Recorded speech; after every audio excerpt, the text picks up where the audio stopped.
Welcome to another CEO Wisdom podcast with Al Costa. He is CEO at TeknTrash, has a colorful career background, has been an entrepreneur for quite a while, so I'm quite excited to discuss that.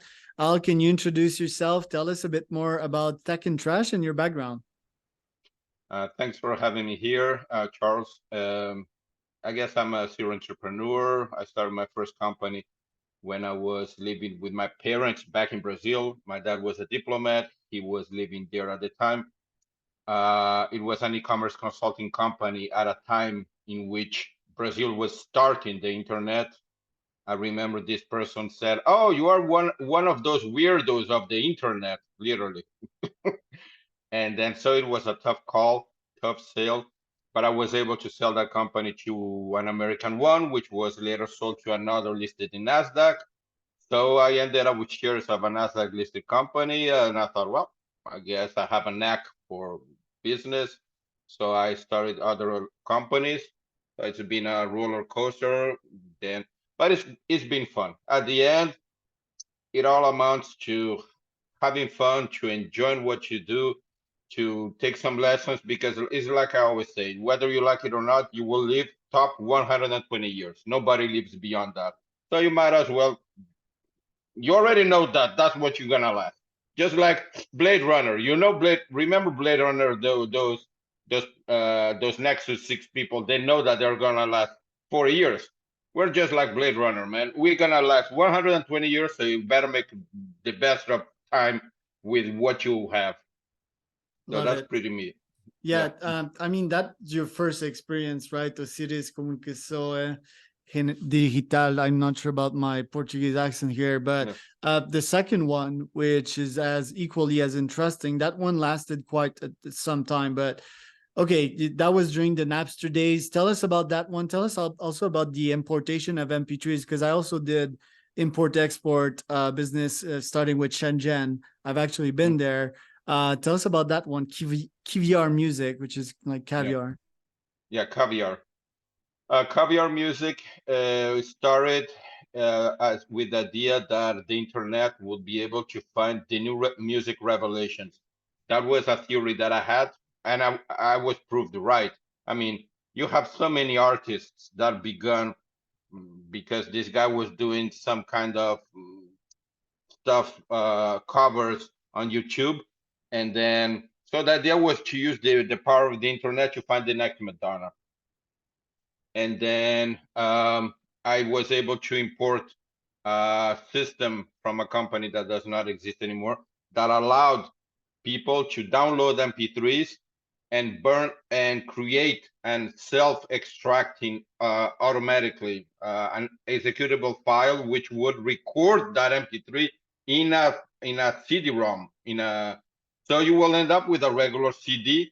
All you had to do was just to download the file, run it, and of course you needed a CD burner, which no computer has it today, but at the time they all had it. But at one point, I started to bring stuff from China, MP3 players, which we would pay like four US dollars and sell it for $500 in Brazil.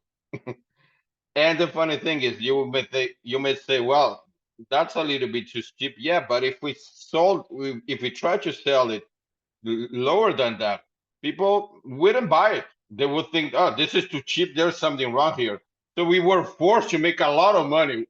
So not that I was complaining, but along came the 2009 crisis, and all of a sudden the sales went from great to zero. I mean, that was ridiculous.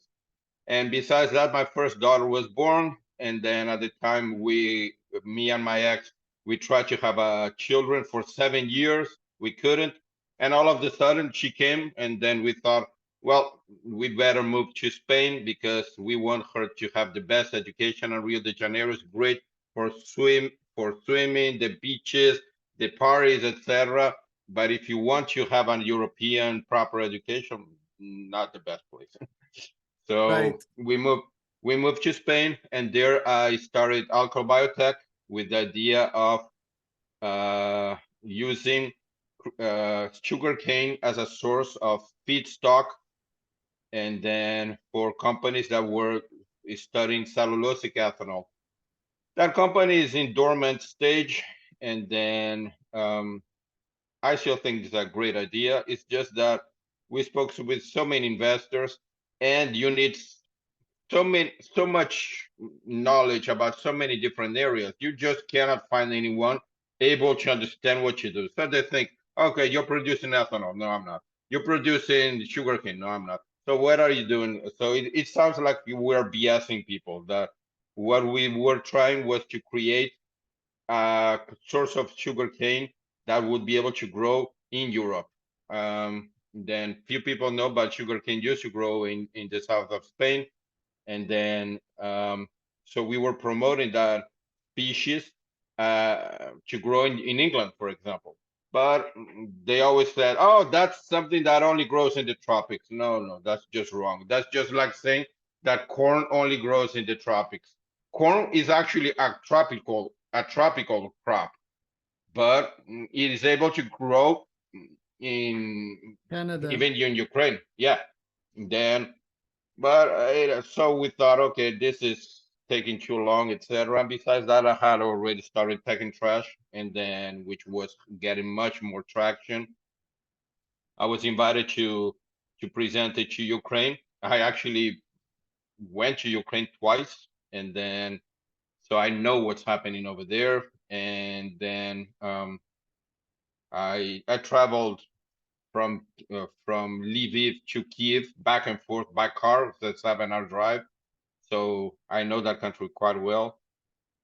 And then, and I'm really grateful to the country because they TeknTrash started there, But I keep going to all over the place. So by now you're like, okay, so what is it?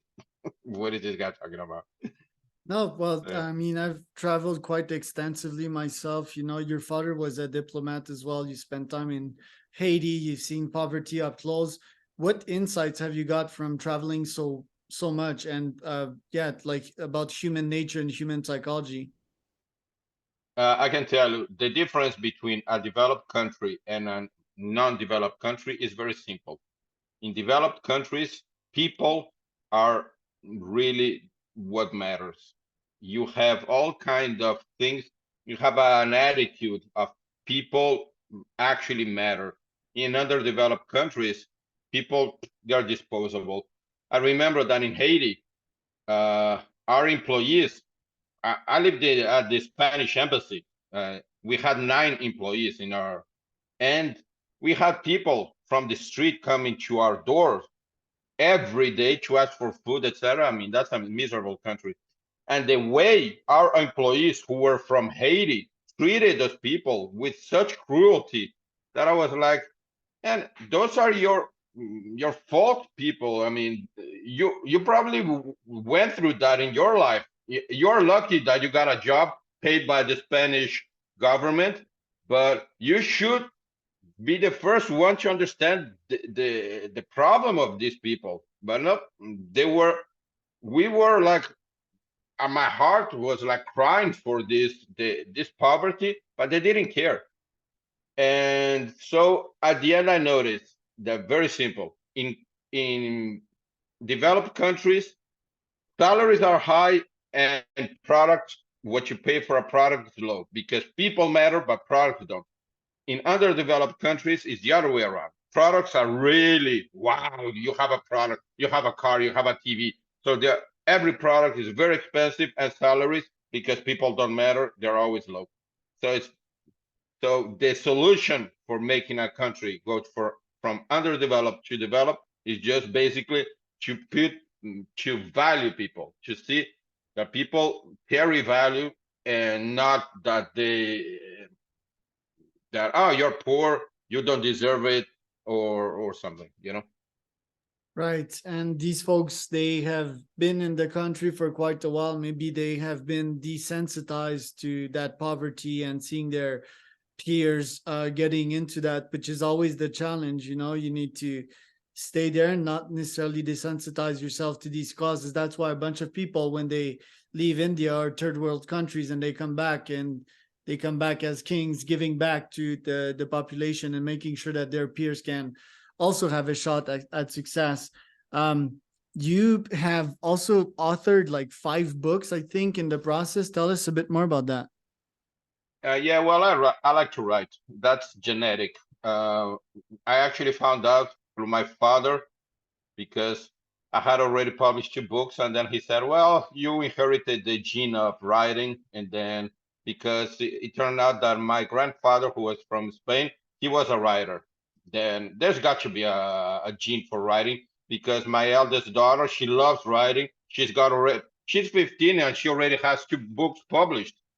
So so I just like writing, and then so I wrote 4 technical books: one on biofuels, 2 on internet marketing, 1 on big data. But the book that I'm most proud of is actually a novel. It's a romance about it's called Chryseis. You can buy it, Amazon. It's a novel, a romance about a dystopian future in which uh, people pay insurance companies so the insurance company can actually clear up your sins so you can go to heaven. So it's the idea that instead of the company paying like the opposite party because you hit his car or something, no, the company will pay God or something for your sins so you can go to heaven. And then it's really wacky. I sold amazingly five copies so far, and then so not Harry Potter level stuff, I'm afraid, but I just read it. I'm like, wow, this is so cool. Who wrote this Yeah, stuff? Oh, me. right. It's kind of a childhood dream. Yeah. What's in Blade Runner 2049, which is one of my favorite movie? What do you think will happen in our reality in 2049? Good question. There's so much happening so fast. 3 months ago, no one was talking about Chat GPT. Now, all of the sudden, we see Chat GPT in our soup. So uh, even the first Blade Runner, it spoke about the year 2019, etc., as being so far off, and nothing. The only thing that happened is that the replicant, the actor actually literally died.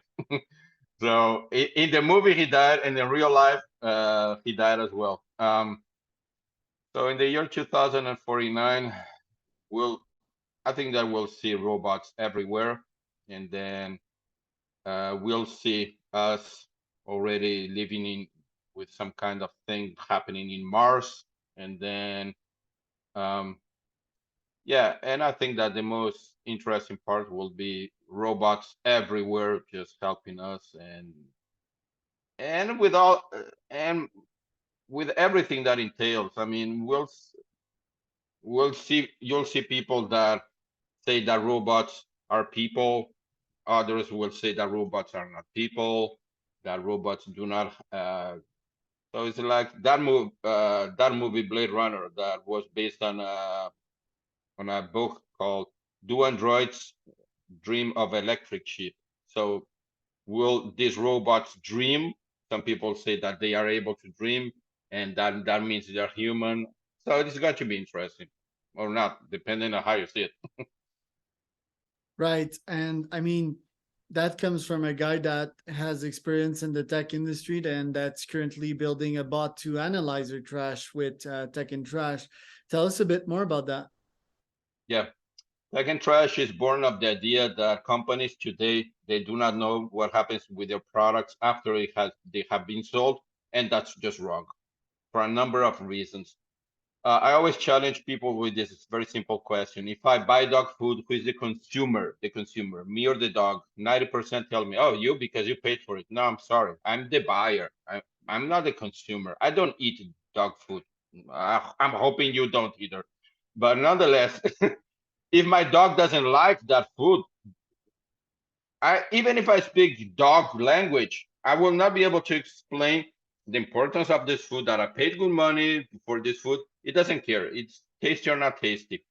So basically, we need a strong differentiation between the person who's actually paying for something and the person who is actually consuming something. And we need a strong differentiation between, even if it's the same person, one thing, if the person buys something and does not consume it, you should know why, because he's not going to buy it again.